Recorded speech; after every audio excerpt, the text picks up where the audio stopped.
के स्टार्ट में हमें ह्यूमन ट्राइब के एक और दुश्मन का पता चलता है। वो लोग बॉर्डर के नॉर्थ वेस्ट साइड पर थे। ईस्ट साइड से डीमन ट्राइब बार बार हमले किए जा रहा था। वहां पर काफी मसला बना हुआ था, इसलिए ज्यादा आर्मी वहां भेज दी गई थी।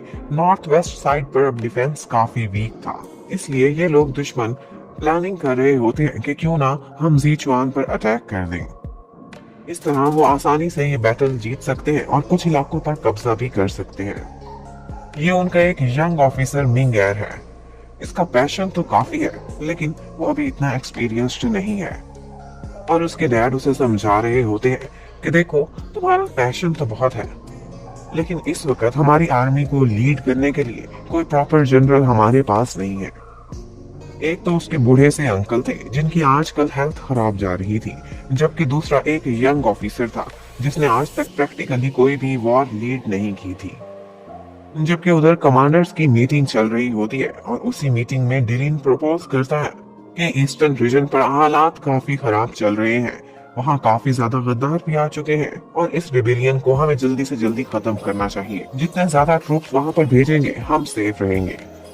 प्रेसिडेंट पूछता है कि हम इतने सारे ट्रूप्स कहाँ से लाएंगे। डिरिन मशवरा देता है कि लेई होंग, जिसने यांगमिंग हुआ की बातों में आकर जिंगशिंग ऑफिसर को मारा था, वो इस वक्त आपकी हर बात मानेगा। उसके ट्रूप्स काफी एक्सपीरियंस्ड हैं और स्ट्रॉन्ग भी हैं।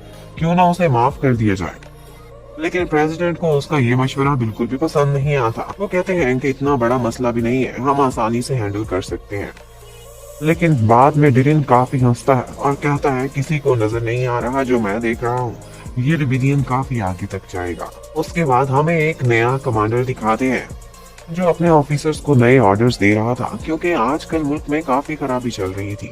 हर तरफ अपना डिफेंस बढ़ाने के बारे में गौर किया जा रहा था। ये वही कमांडर था जिसके अंडर अब ज़ीचुआन शियू ने आकर काम करना था। लेकिन वो कमांडर काफी 2 नंबर टाइप का था। जैसे उसे पता चलता है कि जी शियू आया है, तो कहता है कि मेरी तरफ भेजने की बजाय उसे कैंप में भेज दो और कहो मैं बिजी हूँ। ये कमांडर पहले से जी शियू को जानता था, उसके साथ काम किया हुआ था। वो जानता था ये कितना चालाक है, इसे थोड़ा तो वेट कराऊं। उधर जी शियू अपने साथियों के साथ अब कैंप में जा रहा होता है। वहाँ कुछ लोग ट्रेनिंग कर रहे होते हैं, लेकिन उनको देखकर ऐसे लग रहा था कि जैसे ये आर्मी इतनी स्ट्रांग नहीं है।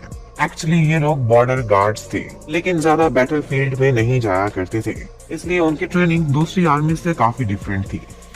वहाँ मौजूद ऑफिसर पहले तो जी शियू पर टॉन्ट करता है कि तुम्हें प्रमोट करने की बजाय रैंक में डाउन करके इस एरिया में भेज दिया गया है। फिर हम देखते हैं कि इसी आर्मी में एक लेडी ऑफिसर भी है, उसका नाम था युआन टाई, और पहले ही सीन में बैठी वो आर्म रेसलिंग कर रही होती है।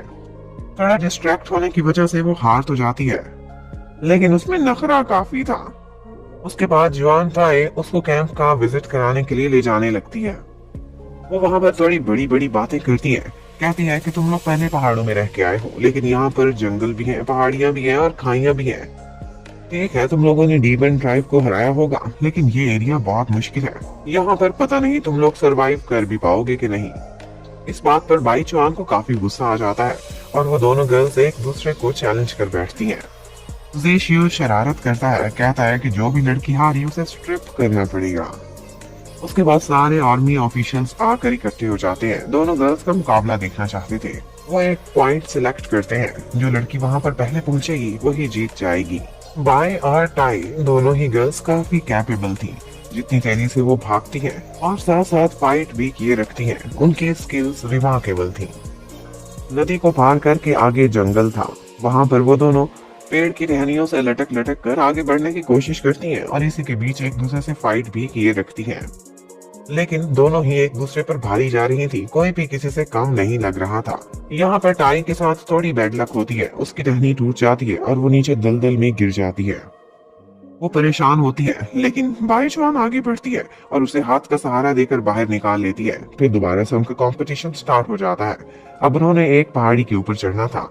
क्लाइंबिंग करते करते इस दफा बाई की बारी थी, वो गिरने ही वाली होती है, लेकिन टाई हाथ देकर उसे पकड़ लेती है, उसे बचा लेती है।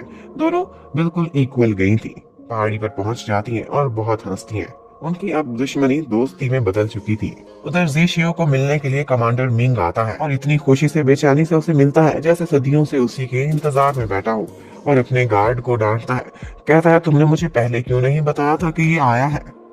मीन्स वो 2 नंबरी में चालाकी में जीशियो से भी 2 हाथ आगे था। वो जीशियो को खाने पर ले जाना चाहता था, लेकिन जीशियो बड़ा बेचैन था कि कौन सी लड़की हारी है और कौन स्ट्रिप करेगी। ये नजारा वो मिस नहीं करना चाहता था। वो दौड़ता हुआ जाता है, कहता है कौन हारा, लेकिन वो बताती है कि हम दोनों बिल्कुल इक्वल रहे हैं, इकट्ठे विन किया है, कोई भी नहीं हारा। अब जीशियो के अरमानों पे पानी गिर गया था। वो कहता है अब खाना ही खा लेना चाहिए। फिर हमें वही दुश्मन आर्मी को दिखाया जाता है। उसमें भी एक गॉर्जियस सी लेडी ऑफिसर होती है जो नई अपडेट्स ले रही होती है। ईस्ट में काफी मसला चल रहा था, लेकिन नॉर्थ वेस्ट साइड बिल्कुल ओपन थी। अब आगे उनकी क्या प्लानिंग होगी ये तो हमें आगे पता चलेगा नेक्स्ट एपिसोड में। Thank you.